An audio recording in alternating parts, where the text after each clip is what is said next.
I want you to know, as Royal Princess, I prepared a special treat for you and spent a whole 2 days editing this video to look absolutely stunning. And then the evil villain Showpro decided to completely blacklist the video for daring to show footage of Pokemon's movie for review purposes. I am currently going through the process of assembling my army so we can lock them in the dungeon. Feel free to subscribe to join the army. We're keeping that. Okay, everyone, welcome back to Princess Hope's media analysis class. Today we are going to be discussing the movie Pokemon the First Movie Mewtwo Strikes Back. However, before we do so, I would like to discuss a couple of the things with the class. The first thing I want to discuss is the introduction of a point system. There has been a lot of rule breaking. You've been naughty students. And so my intent here is to create a system in which you are psychologically incentivized to follow the rules. Whenever you do something bad, you get minus points, and whenever you do something good, like answer a question thoughtfully, and stuff, and put in effort, and etc. etc. You'll get points. These points are entirely like a psychological thing. I hope that just having a thing where you can just be like a -1 point to you for this behavior will be enough to like psychologically get you guys to follow the rules more. Teehee. You may unmute and ask your question, Rinley Rose. How do we gain points? The exact like methodology is going to be like improved as I go along. Um, but for now, it's gonna be like basic participation. I'm not going to be like, oh well, your contribution was worth more than that person's contribution, because I think doing so gets a little bit into like favoritism, which I'm just not looking to do. I don't Does want that to. mean me participating right now gives me a point? I'm no. I need to actually. What? I need to work it out right now. Nothing's ready yet. Okay, I will accept this. I just wanted to bring up that I am going to like bring this up more. So the next thing I would like to discuss is watching longer things. So movies are fairly easy to fit into like a 2 to 3 hour time block, and then the watch rewatch process that I'm teaching here. Um, Shows don't fit as neatly into that. So some possible solutions I have is that we can split the show into like 2 to 3 hour chunks, depending on like what it would take to like complete an arc of that story. To watch it an arc at a time.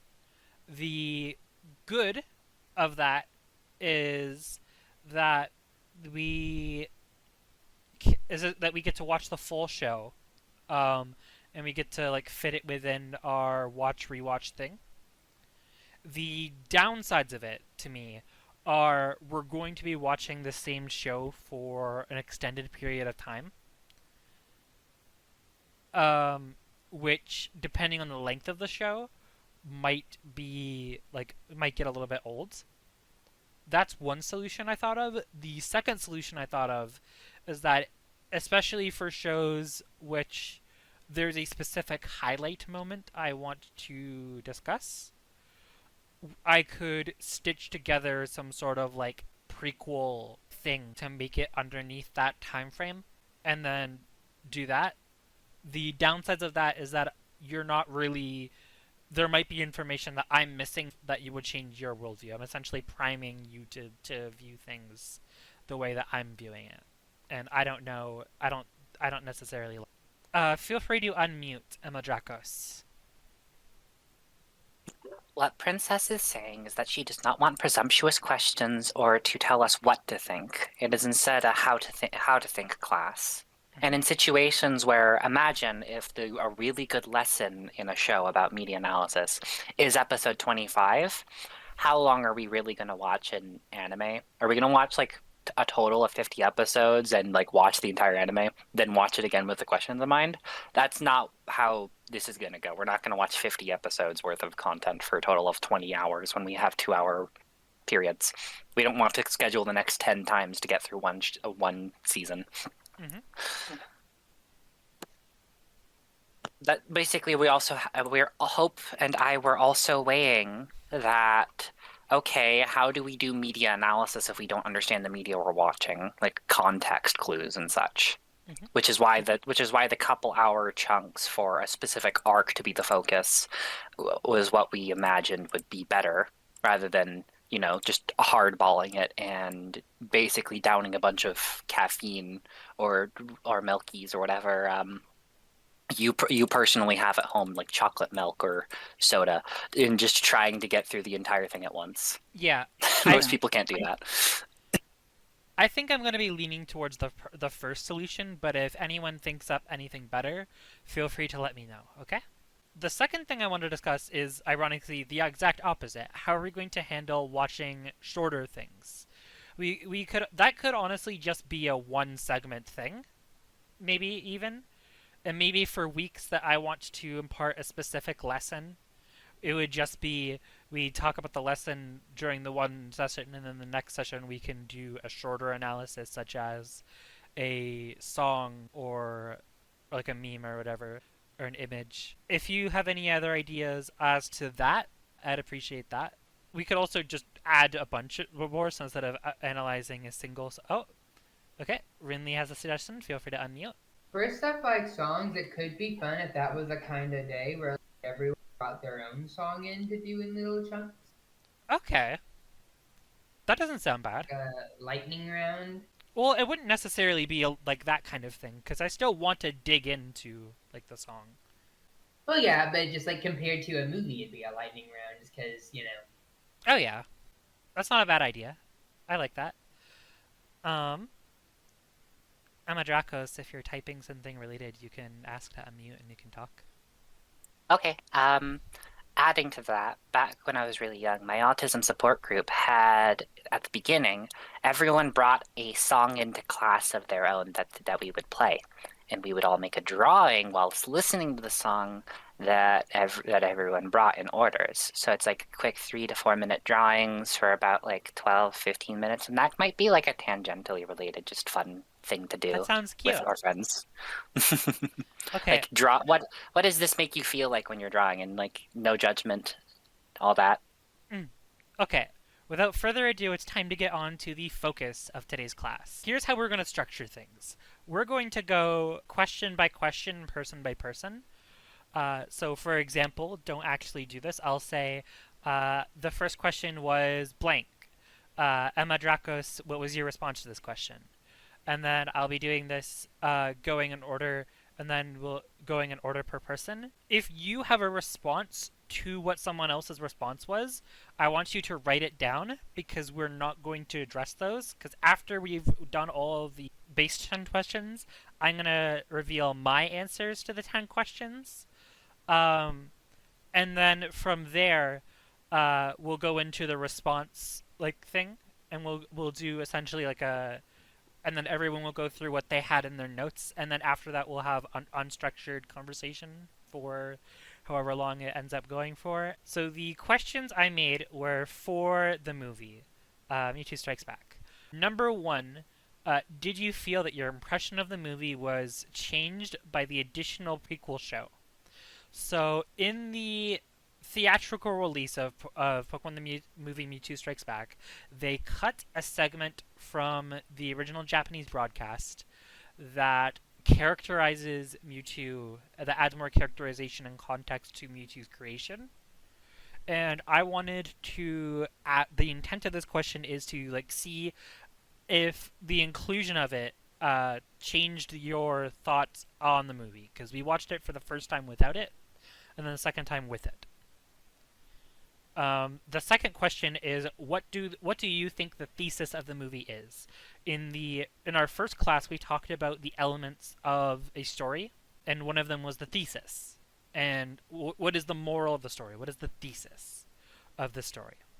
The third question was, do you feel that Mewtwo was redeemed? Like, by the end of the movie, do you feel like he was a redeemed character? They were, sorry. The fourth and fifth were asking about specific themes that I noticed in the film that I wanted to get people's other opinions on. How do you think the movie handled the anti-violence theme and the theme about cloning? The rest are interpersonal things.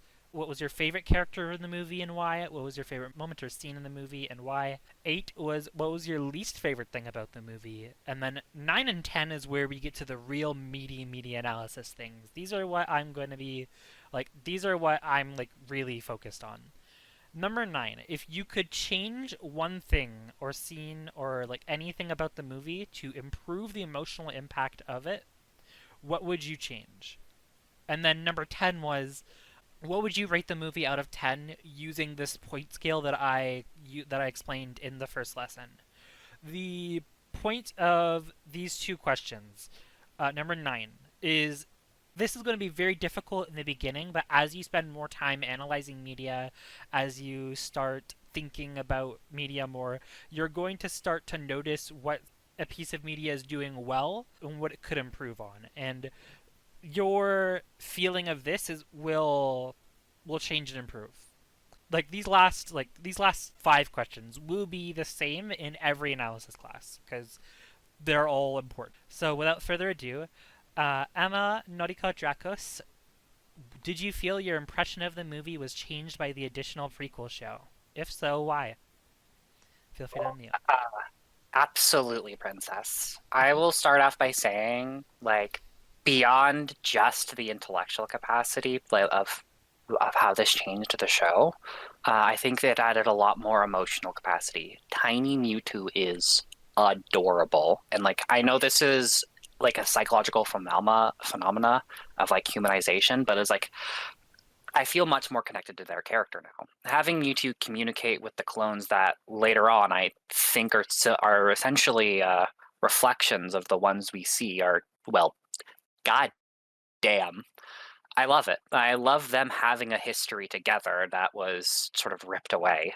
Those are the closest things he has to friends back then, and Amber being included was phenomenal. The fact that Mewtwo's current personality is a byproduct of a fractured mind given to the most intelligent creature being life is wonderful, is what he was told. Mewtwo repeated to themselves that, and yet they weren't allowed to keep the memory where he learnt that, and so it faded. His spirit faded, innocence faded, and all that remained was the lost, the experiment. What's this? Was everything before just a dream? Mewtwo says. Those voices, they're outside, said little Mewtwo. Those voices, they're outside, where I must be, said Mewtwo, a callback to their first thoughts, now tainted by pain and being broken.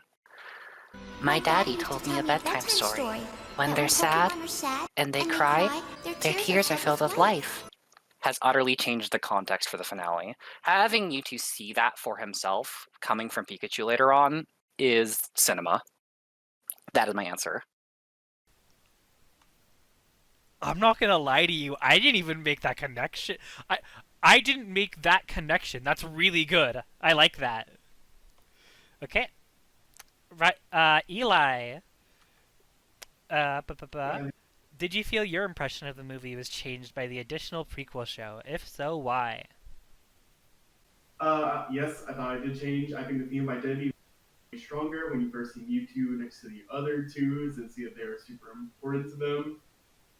That was super nice. It recontextualized a lot of stuff. It really gives credence to the idea that humans view others as expendable when Maria and the copy Pokemon are blink out of existence right in front of them as one of Mewtwo's first memories on screen. That's what I wrote down. Okay. Okay, that's good. Good job. Rinley Rose, did you feel your impression of the movie was changed by the additional prequel show? If so, why? Yes. There was a lot more setup of what the rest of the movie actually sort of follows up on. A lot of the themes are stated outright here, and so but without the prequel, the themes kind of come out of nowhere in the rest of the movie in a way. One thing that I think is sorely missing, I think is one of the most interesting lines in the prequel is when Mewtwo goes, "Am I a human or a Pokemon?" because he is fitting somewhere in between that and has to sort of like figure out, you know, the implications of that. Good job, Riley. I also didn't really notice that. That wasn't a focus in my brain. I like that. Good job. The second question, Emma, what do you think is the thesis of this movie? Noriko-chan. Okay, so this movie is an absolute masterpiece of what I would call absurdist belief. Most people Okay. look to all the Pokemon specific motifs with Pokemon relations, and most would say it's about bonds, which is, what Pokemon is almost always about. It's about family, friendship, about working together. But you know what I say? It's about personal purpose. What our meaning in life is. How even a clone can have a purpose in life. The struggle, its aimlessness, existential dread of Mewtwo. The existential dread of threatening to kill every single human. This is for like children, and that this is like most children's like of Pokemon fans first interaction with personal purpose and meaning of life. The biggest quote that supports my belief that this is about absurdism and about existentialism and about like personal purpose is Mewtwo's like greatest quote of all time, I think. The circumstances of one's birth are irrelevant. It is what you do with the gift of life that determines who you are. Like that is the like his closing sentence that he gives to the movie. That is my answer. That's a good answer. I like it. And yeah, it's a really heavy quote. It's a good quote. Eli, what about you? What do you think the thesis of this movie is? This movie, I went much simpler. I just respect the autonomy of those different than you. You should do that. Mostly because it's trying to go for a mix of like, don't be bigoted, that's a bad thing to do, and also do not try to control others. Take it to a very mental slavery degree, a very extreme degree. Interesting. I like that. I like that. That's it. That's really good. Mm-hmm. Thank you. Okie dokie. Rinley Rose, what about you? What do you feel the thesis of this movie is? Adding on top of it, a lot of it's like life's purpose and people like needing to find purpose in something. Mewtwo's whole thing was he wasn't sure about his purpose. He was made to be specifically to be a thing, and in the absence of any sort of a proper raising to be able to safely make a decision and experiment with that. He is told, "You are the weapon. You are the greatest thing you ever. You are the most powerful Pokemon that exists." And he's like, "Okay, I'm gonna do that." But he's in some way level not really making that choice himself. He's sort of it's like what he knows, and he's denied autonomy over and over again. And Mewtwo also makes himself a hypocrite by depriving Nurse Joy her autonomy, and also the entire world because he plans to like kill them all, and killing someone's quite a big deprivation of their autonomy. You And don't say. the whole thing about purpose fits into the Pokemon trainers. It fits into that theme because they pick their destiny and chase it. Ooh, I like that. Okay, Mm-hmm. good job. Okay. Um, Emma Noriko-chan, do you feel Mewtwo was redeemed? Hello, princess. Hello. This question assumes I'd really blame what is the equivalent of a genius child lashing out. Of course, I believe he's redeemed. He wasn't really taught our moral frameworks and how to interact with Pokemon and humans, and the only ones who tried to assert information with him either didn't care for him, or in the case of Amber, literally got redacted from his mind. Of course he made mistakes, but none to the degree where I can really say he was taught how to behave in contrast. Ash and Co. are the third case of Mewtwo interacting with humans on a conversant level, like talking to them. And I can't include Amber because she doesn't exist in his mind. The first two times were harrowing. Mewtwo wasn't in the right, but in no way is what happened not redeemed by the end, because he was never acting in defiance of any goodness that was given to him. He was treated like an object, then he was treated like a weapon, and then he sort of just ran with that because ultimately, within the runtime of the movie, think about how quickly he did change when he was shown empirical evidence of the contrary, that he isn't just this meaningless weapon. Mm. I like that. Good job. Okay, Eli, what about you? Do you feel that Mewtwo was redeemed? I said not really, but only on the grounds that redeemed is a word that is loaded with connotation that I do not think super fits Mewtwo. It's kind of a thing that takes place over the course of the movie, yes, but the biggest change and biggest moment of self-doubt really comes from Ash's actions. Like, obviously, you can redeem someone who is, like, just misguided, but I don't know if I would ever say, like, Mewtwo is a super evil person that needs to be redeemed, because it's less of, like, I don't know. It's weird, because evil always stems from your, like, circumstances, I suppose, but I don't know. It feels weird to say that Mewtwo was, like, ever evil, because he was just born dead yesterday. And I kind of feel bad about that. I don't know. I think I'm kind of yammering on, but it feels weird to say he was redeemed for me, because I don't know if I would call him evil in the first place. It seemed like he had one chance to make a moral code, and then the instant that was kind of given like a shakeup, he's like, oh, wait, morality does kind of exist outside of this. Yep. Thank you. The framing of the question was intended to be a little bit dubious because I wanted to see if you'd like catch on it. So I'm glad that so far no one's like. We'll see. Okay, Rinley Rose, do you feel Mewtwo was redeemed? I also think it's a loaded question here. Okay, two things. For one, I think I'm a bit harsher on Mewtwo than everyone else because he did kill all those scientists who really weren't doing anything that wrong.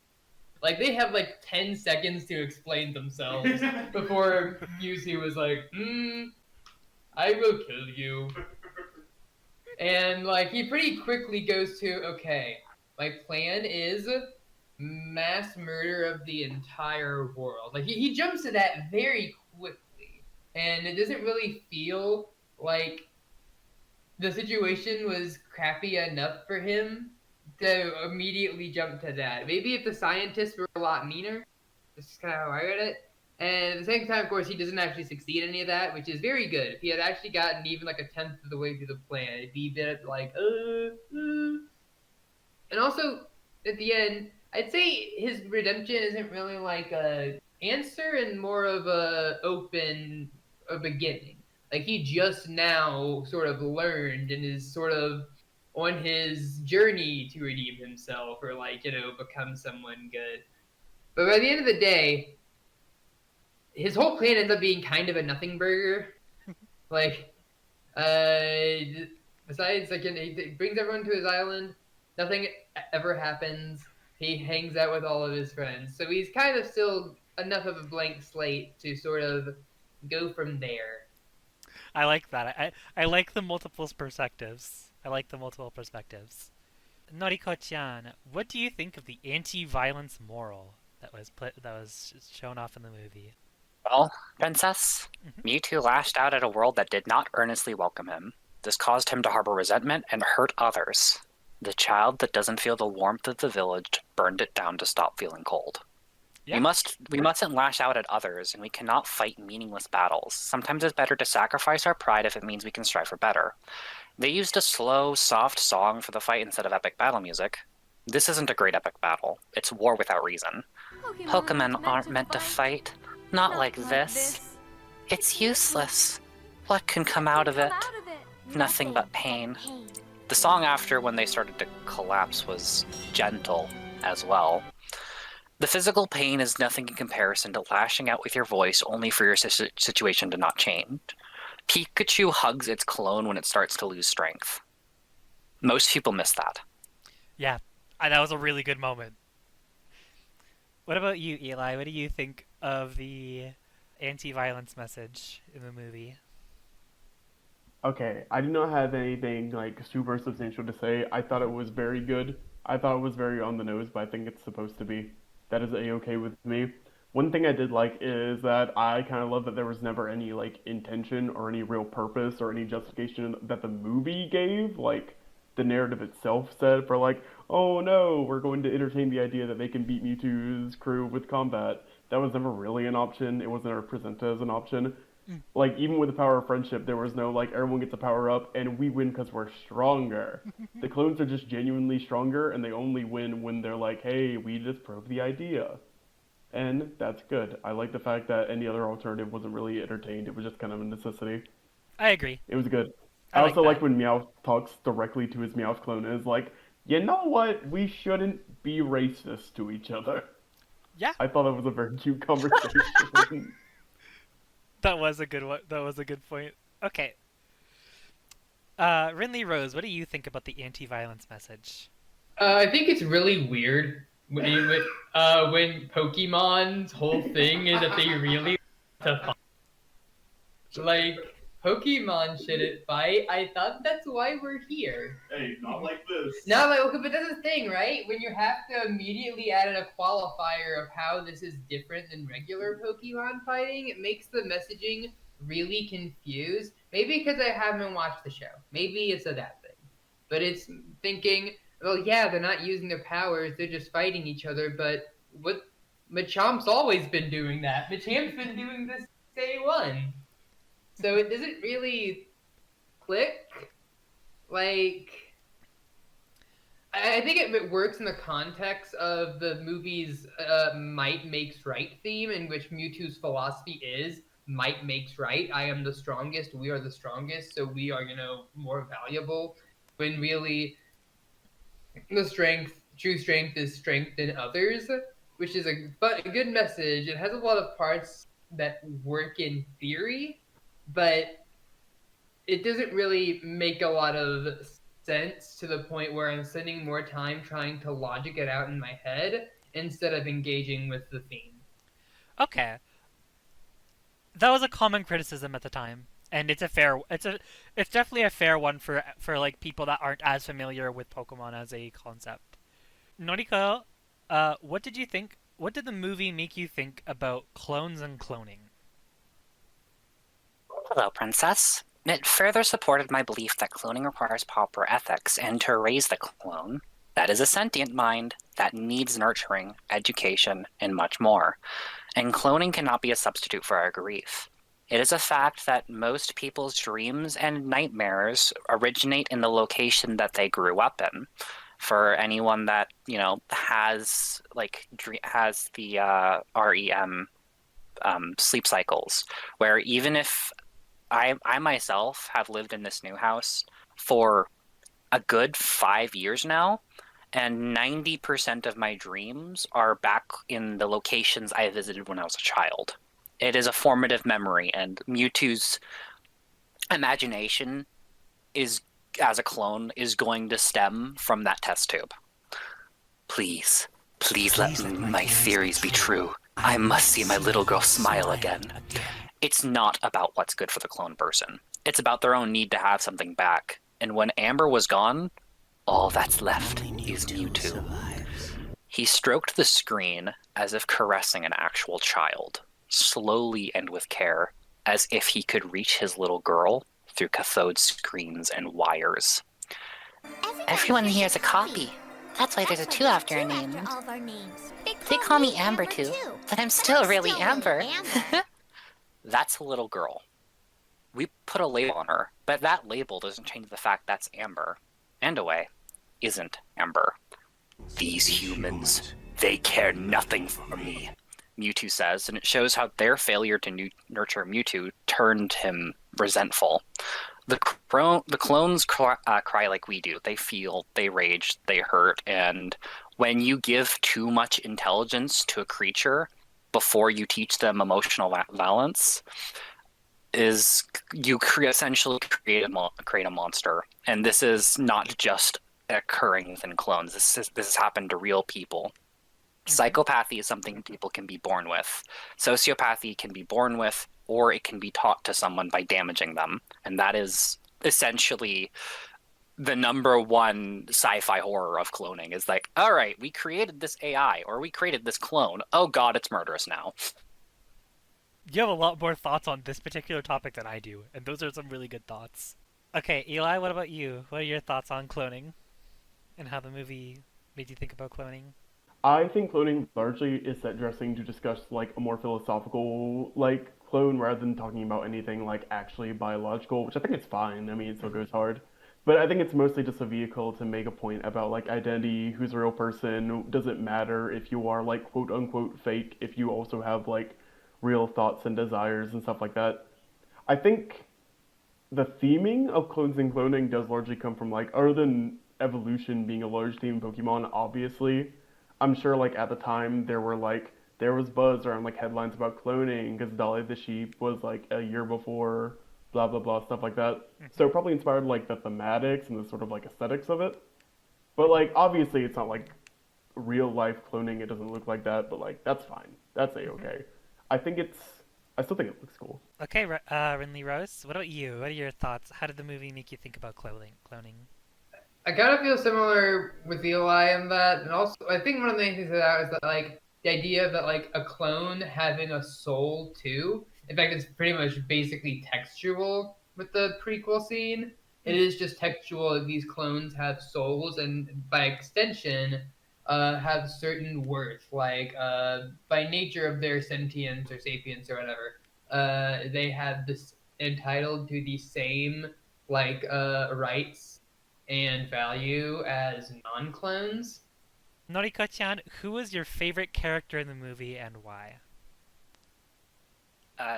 Hello, Princess. It is Mewtwo. Other than every other reason listed here coloring a vivid picture of how much I like his writing, I'll also say he works as a fundamental example of how brilliant minds do not equate to having direction in life. Mewtwo is intelligent, terrifyingly so, and yet he's still lost.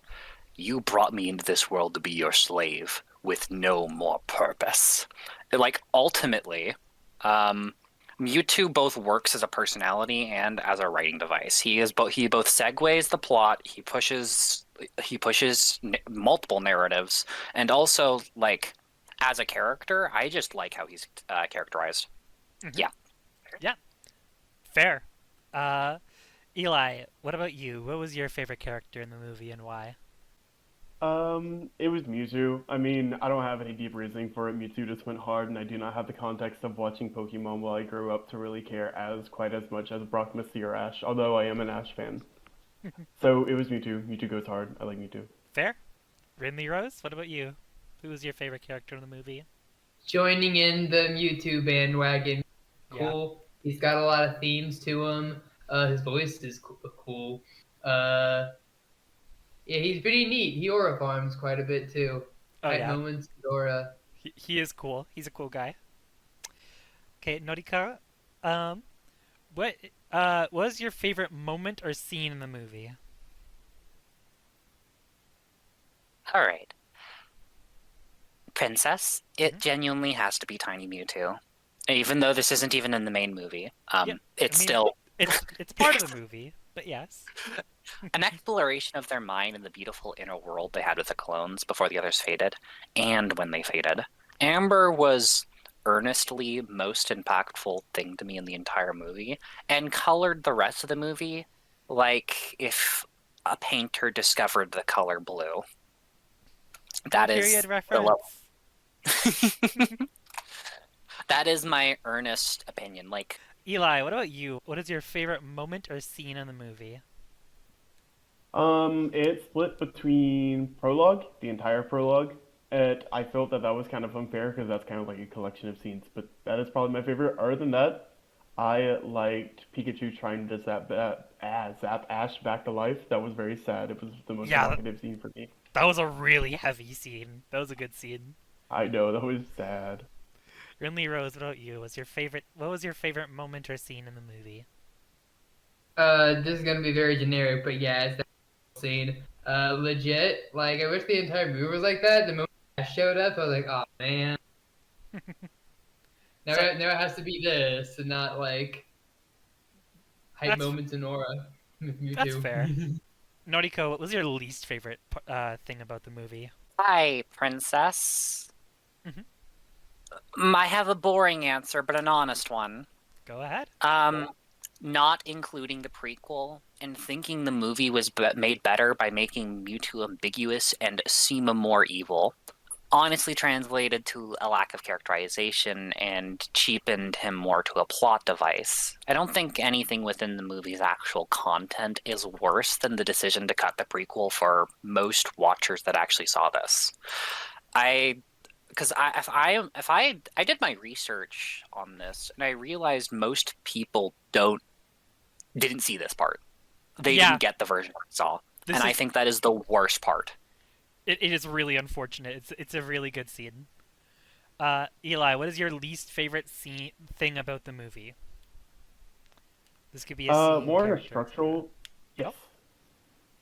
No, more on a structural level. I just think there were some scenes. My go-to one was like Mewtwo collecting all the Pokemon with his like drone Pokeballs. Oh. I thought it was good, but I did think it went on a little long. There were just a few scenes that I thought went on a little long, especially like action scenes, just with like the same thing.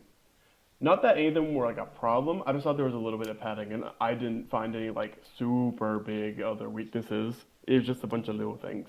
That's fair. I wouldn't say the prologue just because I did have a chance to watch the prologue, so I cannot give any advice one way or another. That's fair. Okay. Rinley Rose, what about you? What was your least favorite thing about the movie? I hated that like corny fight scene with the sad song. I hated that.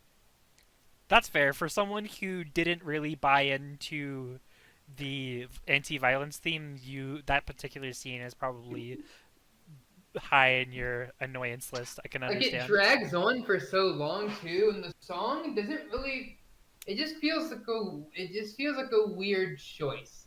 I know what they're going for, but it doesn't even really play up the melodrama of it. Even it's almost too low key in the way it's singing to really sell on that. It just kind of feels a bit tepid. That's fair. But yeah. Now for the biggies. Noriko, if you could change one thing or scene, or like anything about this movie to improve the emotional impact of it, how would you change it? What would you change? Hello, Princess. My easiest change that I would make is I feel like Mewtwo should have remembered Amber after Ash was killed and Pikachu started crying. As well as probably his human companion should probably have more of a reaction as well, because those are children and Ash is fucking dead from their POV. It would have been a better redemption revelation. Even if he doesn't fully remember her, I think remembering her words would have been enough, considering they were, I noticed it. Even you who have seen this movie 100 times didn't even realize that Amber's words were like directly tying into the finale. And I feel like, yeah, I have a very consistent review of the movie where it's like most of my answers connect to each other. Yep. My second choice would be not having this memory be taken away from Ash and everyone. That feels a bit weird considering like that. Like maybe it's best if you forget this. It's bad writing and a forced retcon informationally, in my opinion. And also, like, I just think that the amnesia and the memory wipes were relied on too hard, and I think the forgetting Amber because they administered amnestic should have been the only case it was actually used story-wise. That's my answer. That's fair. I think it was done for the sake of like so they don't have to like worry about anything that happened in the movie having to affect the show. But they did that anyways for this movie in particular, which is really funny. Eli, what was your if you could improve or change one if you could do you know the question. Eli. Yes. Easy answer, but I would either somewhere in the prologue or somewhere near the end of the final fight, just I'd find a space, one or the other or both, whatever. Just give Mewtwo a time for a bit more internal reflection, just to like, so we're showcasing a bit more like fluidity and consistency in like how he's thinking to himself about the current situation. Mostly just because I felt we didn't get a lot of time to simmer in his own head. But honestly, it's a fast-paced show. I do not like super think it needed a whole bunch more. That's fair. Rinley Rose, if you could change or improve one thing about the emotional impact of the movie, what would you change? I think the prologue could be even longer. For one thing, I think the circumstance, like the first place Mewtwo wakes up in, should be worse. Like it should be a much less pleasant experience for him to make things really work in the way that it's trying to, but also just give more time for like Mewtwo's to sort of develop his motives and reasons. If the more Mewtwo makes sense to us, the more we can focus on the emotional core. That's fair. I definitely would like an extended version of that. I can definitely see that. Fool me once, fool me twice, fool me 3 times, you know? That whole idea. Noriko, what would you rate this movie out of 10? Using my framework. Hello, princess. I rate it 10 after the pre-story of Amber. I cried. Yeah. Intellectual and emotional writing were quite possibly some of the best for a sci-fi angle story, and it covered so many different topics so quickly.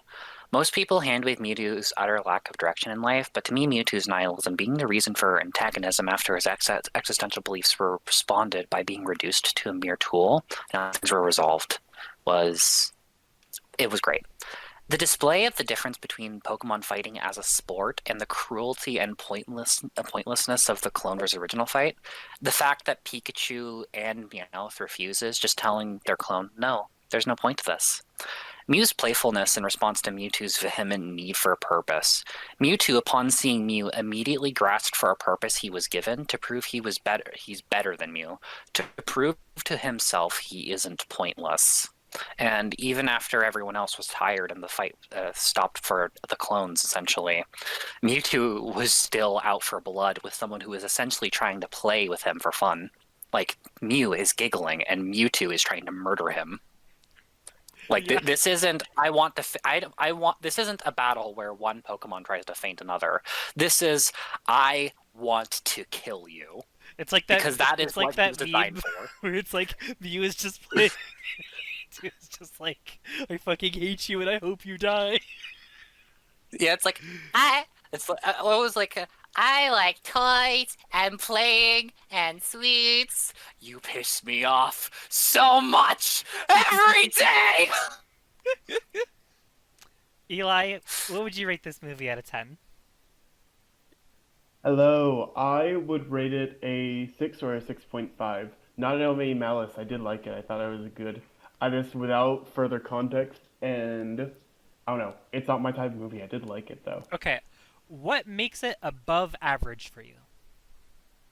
It's above average because I like it, and I found Ash and Pikachu and Mew and Team Rocket very charming.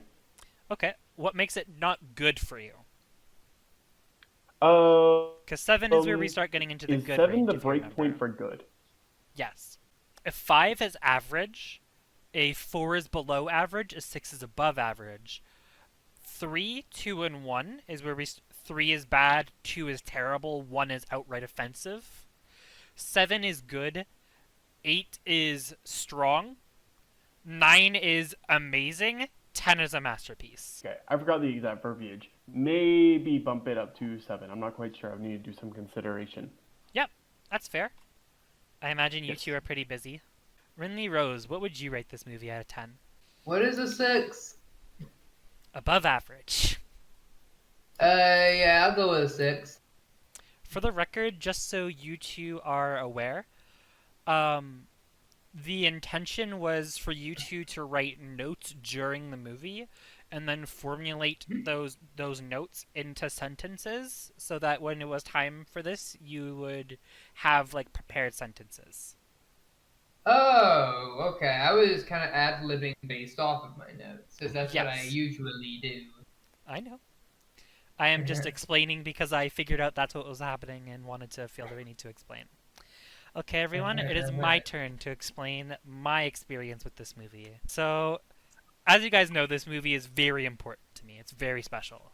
I mentioned it in the previous thing that when I watched this movie as a kid, it was my first introduction to Pokemon as a franchise, and it's why Pokemon is super important to me, and I want to talk about it during these things. So, the first question, did I feel that my impression of the movie was changed by the additional prequel show? While it adds more additional context and humanizes Mewtwo in an interesting way, I like how unsympathetic the scientists are shown to be in that particular prequel. The short more solidified my previous stances rather than changing my entire approach to the movie. My thesis will be explained as we continue, but my thesis wasn't really changed by the original thing. So, do I feel that Mewtwo is redeemed? Redemption feels a little bit odd to me. I view Mewtwo from the first movie the same way I view Taiga from Toradora. While I can admit that they both acted in ways that harmed people, I can understand why they acted the way they did. They shut their heart off from the world, and after their only experiences with people being people who lied and people who hurt them. At 1403, the scientist even mentioned caging Mewtwo. No, we'll have to come up with a cage for it. No, we'll have to come up with a cage for it. I don't know if you guys recall, but I specifically requested them to pause and like re-listen because it was in the background. It was in the background, but they specifically mentioned caging Mewtwo. Like they were really bad, but I don't really feel that they were redeemed. Mewtwo had a change of heart, definitely, but we don't see enough of Mewtwo post change of heart to feel like that would qualify as a redemption for me. Maybe in future classes we'll talk more about what a redemption arc is and like how to do a redemption arc right and how to do it wrong, etc., etc. And like what is redemption, but I definitely don't think Mewtwo was redeemed in what I would define as a redemption arc, which is why I said it's kind of a trick statement. So, what is the thesis of this movie? To me, the thesis of Mewtwo Strikes Back is about the relationship between humans and Pokemon, but they're using it as a proxy to talk about the relationship between adults and children. And that it should be a relationship of mutual camaraderie rather than a relationship of master and slave or scientist and experiment. The movie spoke to me as a kid because I felt like Mewtwo. I felt like I was treated like a slave. That my thoughts and concerns and inputs in the relationship with my foster parents at the time had no meaning to them at all. I was constantly forced to do things I didn't want to do and made fun of for all of my mistakes. I felt no sense of camaraderie or love or care. To quote Giovanni, you were created by humans to obey humans. You could never be our equals. That's how I felt the relationship between a parent and a child was. I envied how Mewtwo had the power to break away from it. How he could destroy the science lab. How he could destroy Giovanni's lab.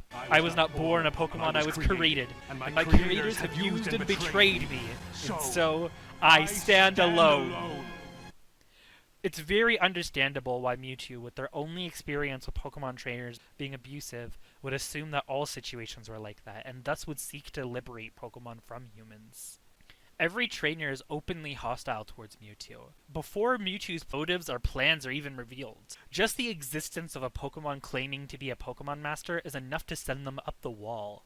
Hell, I don't really even buy that the other trainers saw their Pokemon as friends all that much.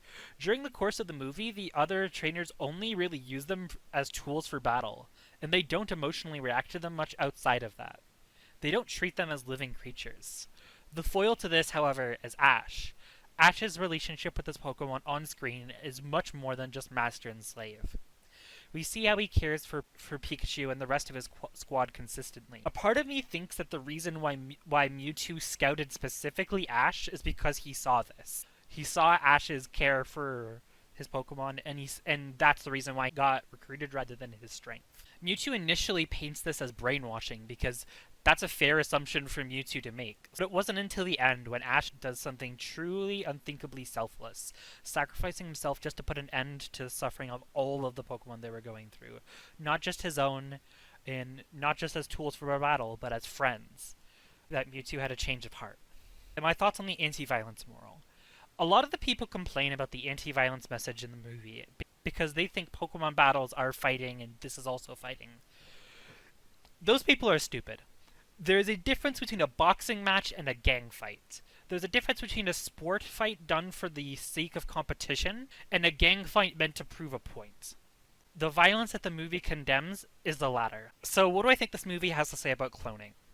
The active world cloning was definitely a political topic that it talked about, but what I'm more interested in is how the movie uses clones in the story. It reminds me of a dead homophobic argument of the superior gays. Gay people who, like, oh, gay people think they're so much better than straight people. But I think that they mostly use the theme of clones to explore a theme of otherness. Mewtwo finds community within these clones, but they're treated like they're subpar. Your fake Venusaur can't beat my real one. And then number 6, Mewtwo by a long margin. I think Mewtwo is the most unique and interesting character in the movie, and he steals the show. I think every other character, like, pales in comparison to Mewtwo. And I think that may be a flaw. My favorite scene in the movie, there's a lot of amazing scenes. From the Pokemon tears to escaping the Dark Balls, but I think my favorite is going to be the scene where the Pokemon and clones fight. I really like the music choice. The song "Brother My Brother" feels made for this movie, with the lyrics talking about these two brothers fighting over a pointless fight. It's far from a usual exciting epic action scene. We're meant to view the scene as a tragedy, as something bad, something caused by a lack of understanding each other. I also like the brutality of it. Having Mewtwo block the Pokemon's powers and forcing them to fight in more brutal ways really sells that this fight is wrong, which is important. The scene continues with the two Pikachus fighting, and it's fucking heart-wrenching. The clone Pikachu is trying so hard to fight, but Pikachu is not fighting back. This scene is Mewtwo's world. It's cold and brutal, and everyone is constantly fighting and hurting each other because only the strong survive. My least favorite thing about the movie is Ash's line in the opening section of the movie. That's right, I am too weak to work, but a Pokemon battle isn't work. He claims he's too weak to work, but a Pokemon battle isn't work. It undermines his role as Mewtwo's foil. Pokemon battles should be equal work for both the Pokemon that are battling and trainers giving commands. The reason why fainting Pokemon lose friendship at the Pokemon games, from a lore perspective, is that Pokemon trust the trainer to guide them, and a trainer has to take on that responsibility. To treat that responsibility as if it's not work for the trainer fundamentally undermines that bond in my eyes. Well, we could probably look at it from a perspective of oh, well, what if he views it as play? I guess, but I still feel it that way. The one thing I would change to make this movie better is I would have Mewtwo immediately respect Charizard for being untrained. It is very annoying to see a Pokemon whose worldview is very consistently against the slavery of Pokemon and under the perceived slavery of Pokemon, see a Pokemon that being a free spirit and then condemning it as being untrained. It would add more weight and consistency to Mewtwo's ideologies. What I wrote before was that it was a 7. Honestly, after hearing all of your thoughts, it's kind of bumped up to an 8 to me. This is a really good movie. Mewtwo is a strong enough character to carry the movie out of the mediocre range, but the other characters aren't interesting enough, and Mewtwo's ideology isn't consistent enough, and we don't really see enough of what Mewtwo is like after the change of heart for it to really rank too high for me, though. But it's still a really important movie to me. So that is everyone's response to the 10 questions. Noriko, do you have any responses to other people's points? Feel free to unmute. I think the biggest response I would probably have with what I would challenge is I understand and can definitely see what Riley said when they didn't really see all of Pokemon, because there are several cases where there is evidenced differences between simple fighting and actual violence. In the Pokemon Sun and Moon anime, Ash's Rockruff doesn't just want to fight. Sun and Moon has essentially this secret nighttime society where wild Pokemon and some even trained Pokemon have their own community regardless of trainers, where they choose to fight each other so they can grow. That's reminder, fighting is literally how you evolve in the Pokemon world, without trainer intervention. Rockruff is literally sneaking off into the night without Ash's input to participate in this essential secret nighttime community, and it's largely why Rockruff was able to get strong enough to evolve. And there's an entire plot around where does Rockruff keep going.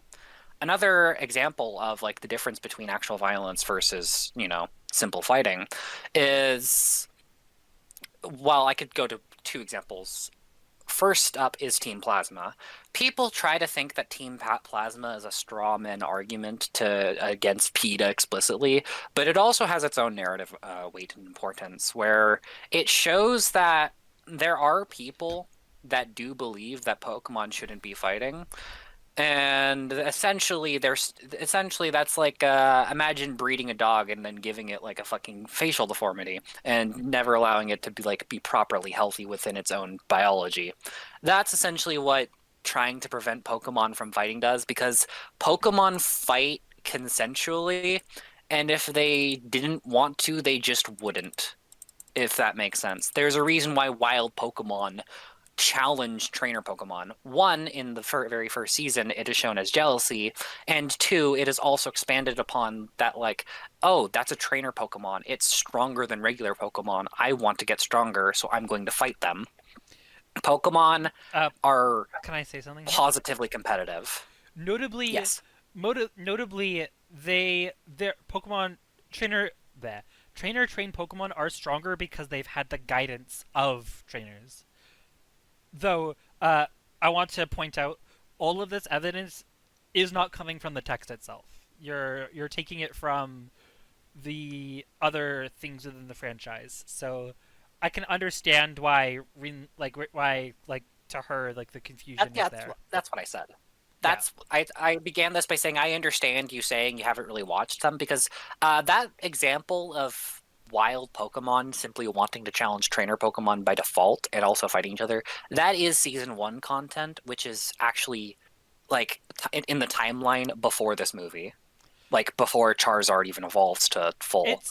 It's something that I think like people that are used to the Pokemon world and what is the Pokemon, like what is Pokemon, will just feel seamlessly, but people who are like brand new to it will have that question, and so I definitely think the movie didn't do a good job in answering that question, especially because it's the first movie. It's especially because it was going to be in theaters, right? So people that weren't familiar with Pokemon didn't really have the tools. The movie didn't give them the tools to come to that conclusion on their own.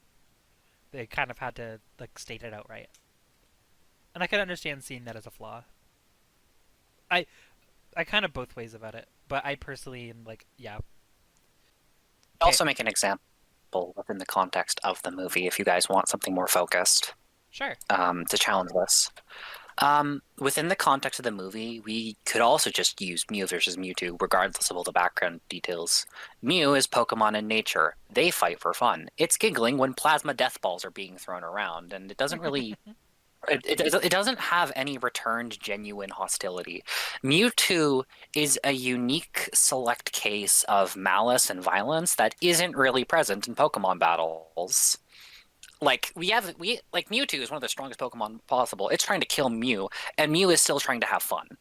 That is the most blatant, blunt part I could probably give, other than directly saying like Pokemon aren't meant to fight, not like this. You could just watch Mew versus Mewtwo again. Notice how Mew isn't going all out to try and utterly defeat Mewtwo, and is more so just challenging their idea that this is like a serious fight. But Mew is laughing. It is acting like a child in comparison. Mm-hmm. And to be honest, both Mewtwo is also a child in their own way, just a very damaged one. Yeah. I want to. So for the next thing, you have something to say? Oh no. We're going to be voting on what we're going to be watching next. Last time I just chose because I wanted to watch because of the way that this came to be. Okay. So the three things that we're going to be voting on, which I'm going to be giving time for everybody, even the people that are not like here at the moment, is Pokemon the Movie 2000. It's the second Pokemon movie. There's not much to say about it other than that. It's just like, if we want to do this, we can continue to watch all the Pokemon movies in order. I don't think 2000 is amazing from the last time I remembered it, but I want to watch it again to like see. One of the things I kind of want to do at some point, like during my life is that I want to rewatch all the Pokemon movies now as an adult and sort of like give my thoughts and rankings on them. And then number 2 is a movie called Contagion. It is a movie that came out before COVID about a pandemic, and I sort of want to like analyze and talk about it like now post COVID. Like, how does it feel to watch post COVID? And then the third is a ContraPoints video called Daddy Politics, and it's about how like we as like people view political figures kind of similar to how we see like archetypical parents. And it's they bring up other political points that I think are really interesting. And yeah, I felt like it was a good third option. I'd like to. There's 3 days that you can vote on the topic. Feel free to vote whatever. I'm indifferent. I like all these, which is why I'm picking them. Teehee. So, yeah, feel free to move into free discussion. You can all unmute. What did you guys think of like my responses and like my idea that like that it was about the relationship between parent and child? I think that's definitely a big angle that I would agree with. I would definitely, by reflecting it to what I said, remember how I constantly referred to Mewtwo essentially as just a genius child? I mean, yeah. That. I like how Mewtwo. you specifically like did like your feelings too. Mewtwo is like ignore how other people use this phrase, but Mewtwo is child coded in how they were phrased in the narrative. That is a hyper intelligent child. Like, that is not an adult that got raised in a proper environment. That is evidenced by the fact that within the movie's runtime, how long did it take before Mewtwo was, like, upon being presented new information, adapted to it, and was like, oh, maybe this is wrong. Yeah. How, like, compare Mewtwo's nihilism. It is on purpose as deeply believed as, like, a teenager that was just got depressed. It is not their hard-coded belief system. It is something that they were like given, and that is the only thing they were offered on a plate. And it's like, this is what we eating now. It's like, I guess we doing nihilism now on the conveyor belt. Yeah. I guess we do. Okay, if we have nothing else to say, then I will be good to end it off. Thank you very much for watching, everyone. If you have any thoughts about the Pokemon the first movie, feel free to leave it in the comments. I like this movie. It's a good movie. Goodbye! Bye. Bye.